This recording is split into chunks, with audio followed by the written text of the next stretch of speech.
This list sucks. This list sucks. This list sucks. It sucks.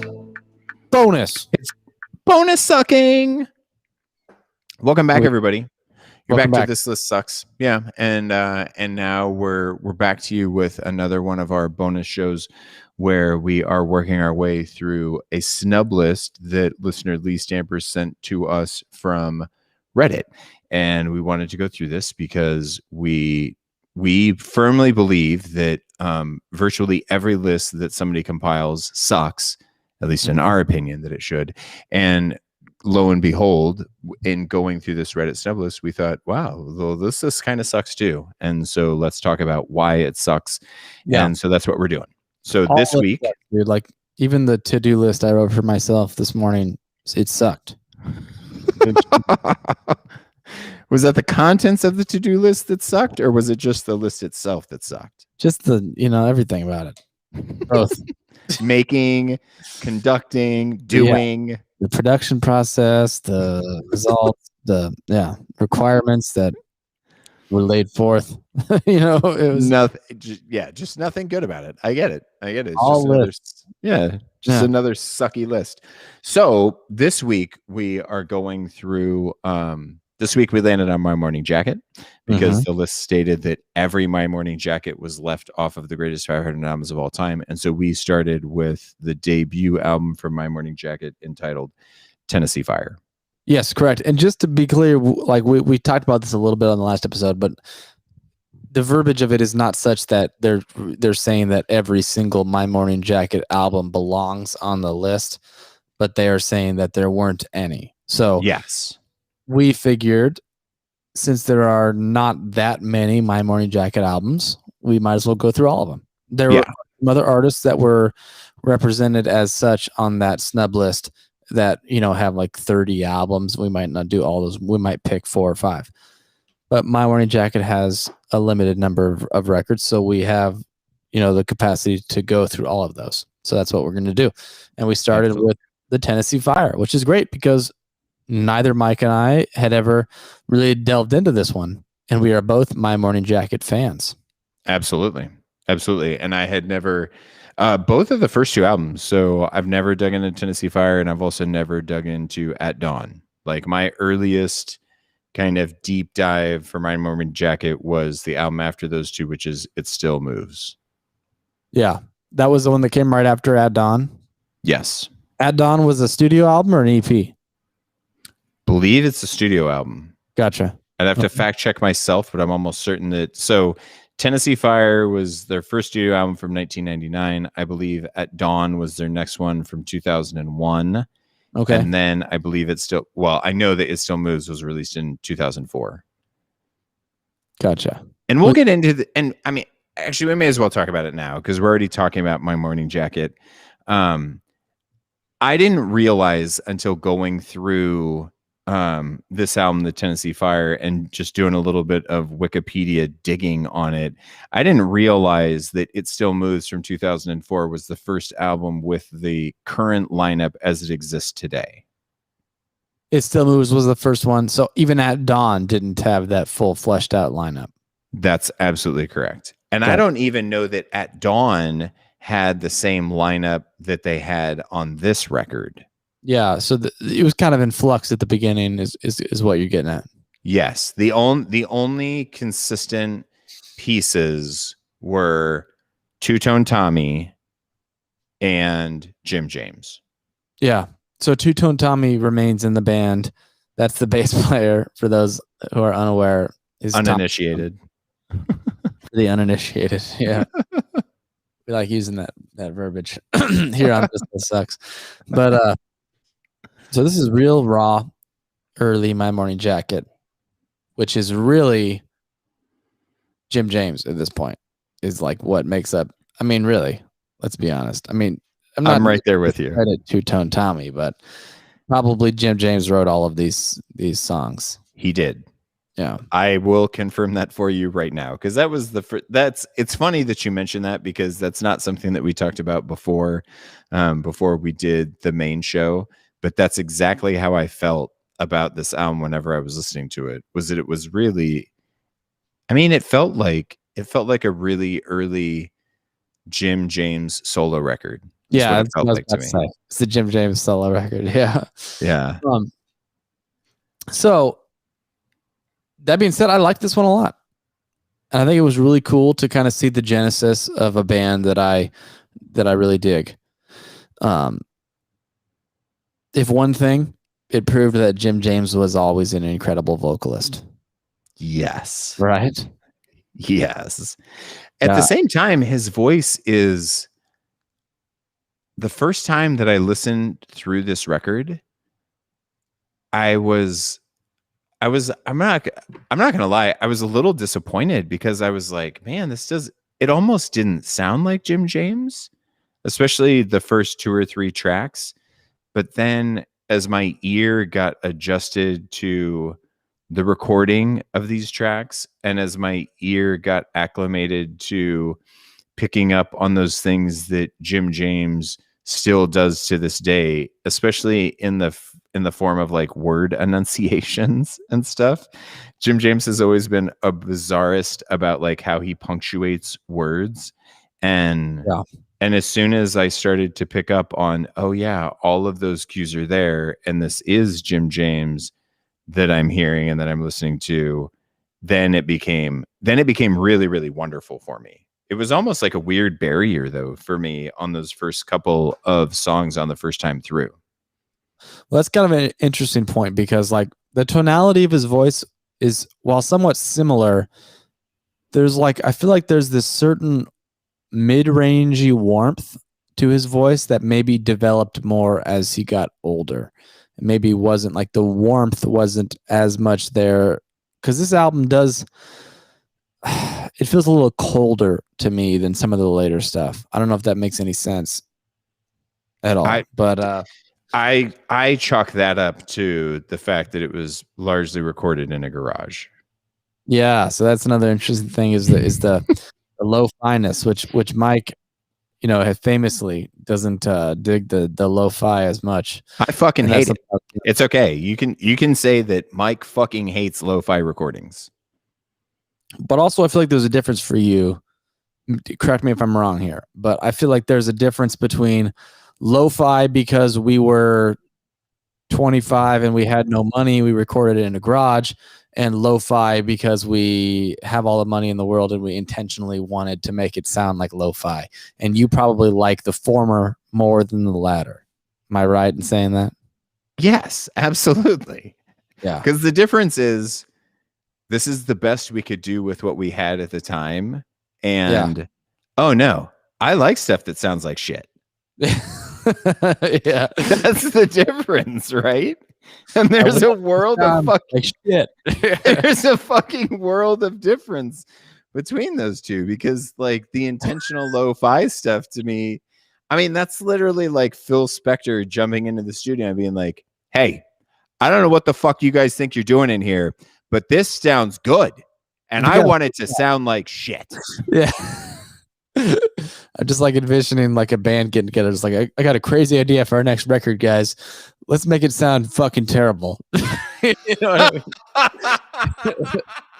Let's just do a really poor job intentionally. They're just doing take after take where it's like they keep doing these takes where the guy's like, hey, not shitty enough. I don't know what the fuck you guys are trying to do here, but we're going for shit. Okay, so can you just make this a little sloppier? Yeah. Slop up the line, slide into every note or something, figure something out. I don't think there was a single time during the recording of this record that Jim James looked at Two Tone Tommy and said, really? Like, you can't fuck that up a little bit more intentionally? You can't play any shittier than that? Two Tones?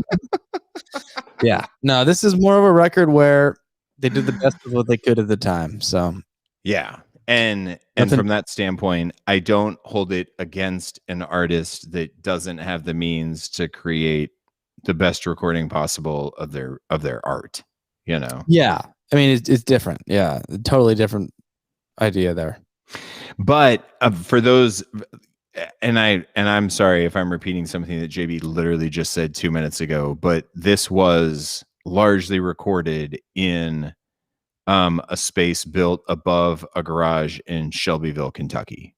And when you think about that, you know, because there were really only 4 songs where the vocals were laid down anew in a professional studio out of, I think there's 14 tracks on this record. There's a lot. I mean, it's thick.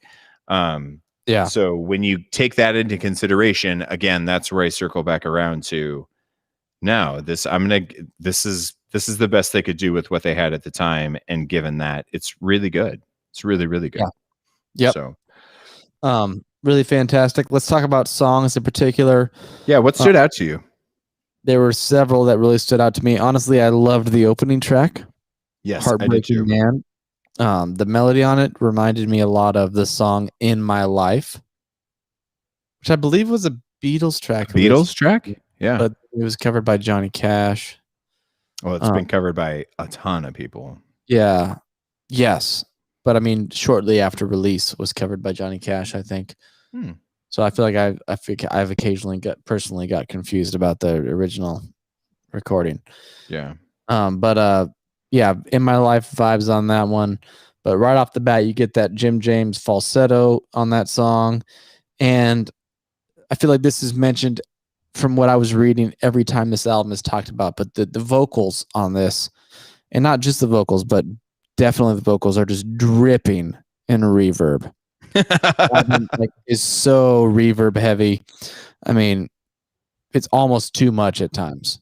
Well, yeah, because I'm with you, and it's not just the vocals; it's every facet of this recording is literally just like, if you could put reverb into a 5-gallon bucket and then hold all of the tracks underneath it and like slowly pull them out of the morass of this 5-gallon bucket, like that's how much reverb was on this.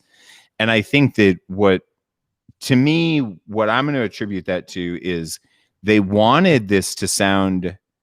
They wanted that reverb sound, but due to the shitty recording situation, it just amplified something that they were trying to do in a way that almost becomes too much. Does that make sense? Yep. And it's just like, how do you get good reverb when you have limited production gear? Yeah. And, you know, who knows what that studio looked like? Because if that studio really just looked like a space above a garage, as it's described, yeah, good luck, you know, because if you're running a bunch of stuff through like a heavy reverb effect and then you don't have any type of baffling to try and catch some of those sound waves bouncing around, it's going to become a mud puddle, you know. And I wouldn't say that it's that bad, no, but it's overdone, and I think that it's overdone due to the conditions that the recording took place in. Yeah, I agree with you. I loved The Bear, which was like great. 2 tracks after that. Yep, I loved that one. Pretty indie vibe or indie rock vibes on that one. You know, I loved the chorus. The chorus to that song is fantastic. And to me, this was the first track that I heard where I thought to myself, oh, yeah, that's My Morning Jacket 10 years from now. Yep. You know? And that one I wrote Jim James vocal stylings galore. What I meant by that was like the later Jim James stylings are apparent as early as this track. Absolutely. Another one that I really loved was War Begun. That was track 9. Okay, yes. Yep, I'm right there with you. Yeah, really great song. Just and there was a gorgeous acoustic guitar solo in like the latter half of that song. Mm-hmm. It really stood out to me. Just great chord progression though, cool acoustic guitar part, good drums that kind of joined in with that after a couple rounds around. So his voice too. Like I thought that his voice was excessively raw in a good way on that track. Agreed. You know what else though? We were talking about Fleet Foxes earlier, and I want to say that we were talking about Fleet Foxes relative to Paul Simon. Is that right? On the Big Show? No, I think it was. No, it was Yo La Tango. It was Yo La Tango that Fleet Foxes came up. So my note, the reason why I couldn't find out on any of those Yo La Tango songs is because I made that note on If All Else Fails, which is, what is that, the 6th song? Yeah, the 6th song on this. Yeah. Did you hear a banjo on that song? Dude. So I literally wrote, is that a banjo or just a twangy acoustic guitar? Exactly. Yeah. Exactly. And I couldn't figure that out either, but I loved the vocal layers. So banjo-y that it was definitely a banjo. Yeah. And I'm with you. It might have been. Yeah. But I don't know. They weren't playing it like you would typically play a banjo. It's almost like they were just playing the banjo, but they were just plucking it like they would play a guitar. Like they would play guitar. Whoever played it didn't know how to play banjo. You know what I mean? Yeah. Or what it was like. Yeah. I'm with you. And it was kind of weird, but I did the exact same thing because I didn't definitively call it a banjo. I was just like, banjo? ? But it's funny because I think the reason why I was so adamant about noting Fleet Foxes on here is because, yes, it does sound like Fleet Foxes, but really what that triggered in my mind was, was this early My Morning Jacket work influential on Robin Peckhold, and is that why Fleet Foxes sound the way they do? Because especially when you think about like kind of a little bit of that dripping reverb, like that big kind of echoey sound, that was all over the debut Fleet Foxes album. Big time, yeah. So I'd be curious. I'd be curious to know how much of an influence there was between this stuff and them. Do you remember the date on that? On that first Fleet Foxes? Yeah. I want to say 2007. So it's way after this. Yeah. Yes. Yeah, substantially after this. So I would be hard pressed to say it wasn't influenced by this, at least somewhat. Yeah. I also loved I Will Be There When You Die. Lyrically, that song was fantastic. I loved the acoustic work on that song too. There's some beautiful acoustic guitar parts on that. Yeah. That was a highlight for me. And the song that came after that, The Dark. Yes. Because that's a song that has like kind of like an eerie, drawn out intro, and then it like drops in with like a drum part. It's like in the dark. Dun, dun, dun, dun, dun, dun, dun. It's kind of a rocker too when it comes in. Like that was like the first song that I feel like hinted towards the eventual danceability of this band. Because like you go see like My Morning Jacket these days, you can dance for the whole fucking show and like absolutely party and dance. It's a rock band show, but it's a danceable rock band show, and this is the first song on the record to me that you could really dance to.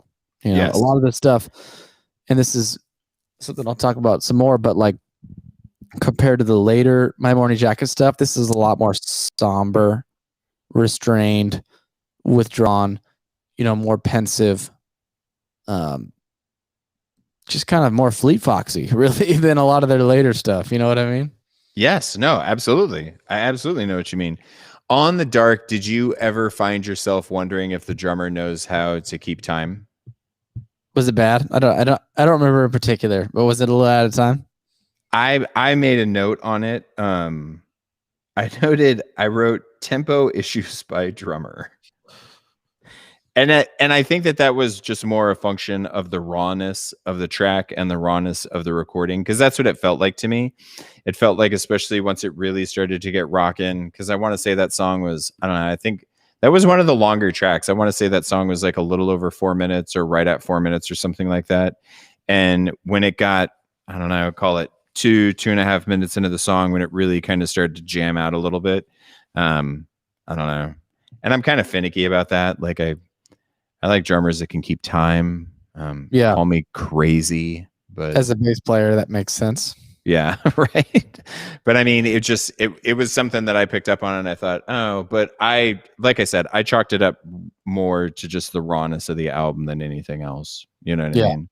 Like they liked the cut. It was a hot take. It was good, and they just went with it. Yeah. Another favorite of mine was I Think I'm Going to Hell, which is 15. Yes. And one thing I wrote on that was that let's see if I can read my own writing here, because I know what I want to say, but I wrote something in particular. The vocals were especially beautiful on that one. I feel like they got the reverb right on that song. That reverb on that song felt different in some way than a lot of the other tracks versions of reverb, and I feel like that one they really got it right. Like if they could have made the other songs the reverb sound like that, it was just beautiful on that. Gave me chills. The vocals did. There were huge variations from track to track on this album with that reverb. Yeah, I mean, definitely huge dramatic variations from one. Like you could get completely different sounds from one track. I mean, they're not completely different, but you can get just wide variances in the depth of the reverb from one song to the next on this. And I agree with you. I also loved the interplay. I felt like there was really beautiful interplay between what the lead guitar was doing and his voice on definitely. I Think I'm Going to Hell. So this was the closest song to where that had the closest thing to a jam. Yes. Was this one. Yeah. At the end of the track, right? Yeah. Yep. Yeah. And that was my favorite part because I really did like that part. Like they like you said, they kind of jammed it out a little bit.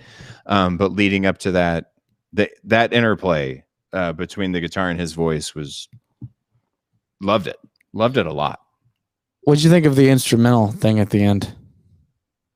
So is that a marimba? Fuck, I don't know. It was like a piano. It was like an electric keyboard, but maybe with some bells as well in there. Some kind of bells. It could have been a marimba. Yeah. For me, I could have gone without that. Tell you the truth. Well, yeah, I could have too. Because it was fucking nonsense. Like it was kind of a weird little afterthought that it's like if you're gonna do something like that, it's got to be like impressive in some way or something. So that honestly though, just so when we listen to Opiate, we haven't listened to Undertow from Tool yet, but you know, I even think that on the Wikipedia it said that was just a hidden track, you know, so they call it Untitled or whatnot, but really that was just, you know, they held silence for a minute or 2 minutes or something like that, and then they just threw that shit at the end to see how many people would actually listen to the entire CD. You know what I mean? Like that's really what that shit was. So definitely, I don't hate it. I like this album. It doesn't belong on this list, you know, but this is a fun way to it's a fun way to look at the history of what becomes, in my mind, a really great band. Because I love My Morning Jacket and I love seeing the origins. But, you know, in all reality, this isn't a My Morning Jacket album. This is Jim James. This is Jim James's premier debut album. Definitely. Yep. And I felt very similarly. I said it's cool to see, you know, how their sound kind of originated and evolved from here. But even beyond that, there's some really good songs on here. It's worth listening to. Yeah. But it probably doesn't belong on the list. Although at least one My Morning Jacket album does assuredly belong on the list. Yeah, there's absolutely. I mean, you and I could fight about which one. That might be a poll question for the future. That could be a wonderful poll question for the future. What do you think it is? We'll bring it up again in the future, but yeah, we'll bring it up in the future. But I think It Still Moves is a wonderful poll question. Yeah, I think Z would win, honestly, because I think there's just more familiarity with most people with Z. But if you really sat down and gave both those albums a really fucking hard listen, be a tough choice. Yeah, I think It Still Moves is a serious contender. The problem is that Z has tracks like Dandante on it, you know, and for every I Will Sing You songs, which is maybe one of the most beautiful songs I've ever heard in my life, Dandante is just like, it's a ghost story. It's like the War and Peace of ghost stories, you know. It's just amazing. What else is on Z? It's got Gideon, right? Wordless Chorus, Gideon, what's Into the Woods, which, god damn it, dude, Into the Woods is straight magic fire. Like, Into the Woods is so good. It's got Off the Record on it. It's got Off the Record on it. Yeah. It's got It Beats for You. That song is gorgeous, dude. That's the second track, right? Yeah. Yes. I mean, and that's the problem, right? But I think that you could make a similar argument for It Still Moves because it has I Will Sing You songs. It has Megiddo on it. It has One Big Holiday on it. It has Golden on it. It has Steam Engine on it.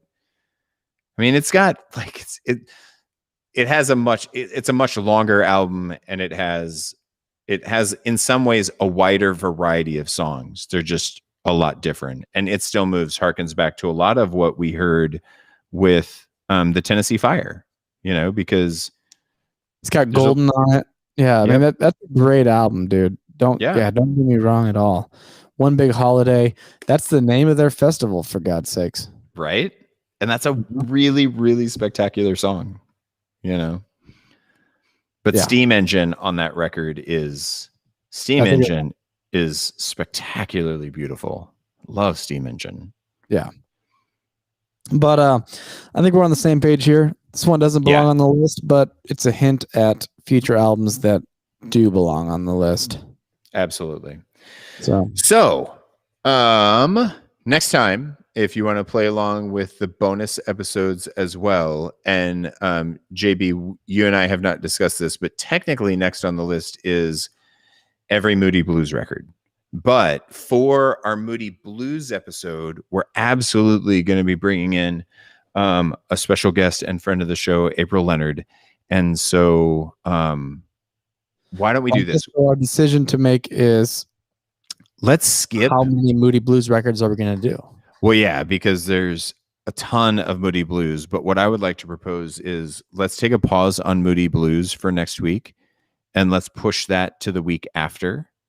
And invite April for that one. That's right, because we'll be back. We'll be reunited, and it feels so good again. So next week, why don't we do this? Why don't we do Elliot Smith's self-titled album from 1995? That sounds good. Let's do that. That sounds perfect. And then I just realized, which means, because, not to spoil this, but coming in 2 weeks from now, we're going to have a special record that we're going to have our friend Justin on for. So it means we'll have April on one week. Bonus and then show. Next week, we will have Justin on. Justin. Yeah. So banger. That's a deal. That's a deal. Yes. Okay. So if you're playing along at home, next week on the bonus Snub show, we're going to do Elliot Smith's self-titled album from 1995. And if you're unfamiliar with it, it's the one with Needle in the Hay. All right. And Needle in the Hay is the opening track on that record. And it's, I'm not familiar with this one. Dude, I'll be really curious to see what you think about it. It's I really enjoy it. I'm not familiar with Elliot Smith in general, so I'll be excited to check this out. Yeah, I think you'll dig him. A lot. So, as always, listen, thanks for tuning in. Hope that you enjoy it, and we'll look forward to getting at you next week whenever we go through the big show. And then on this one, we'll be talking about Elliot Smith's self-titled from 95. Yep. So likely Friday for next week. We'll see you guys. Yep. Thanks, everybody. Bye-bye. Cheers. This list sucks. This list sucks. This list sucks. This list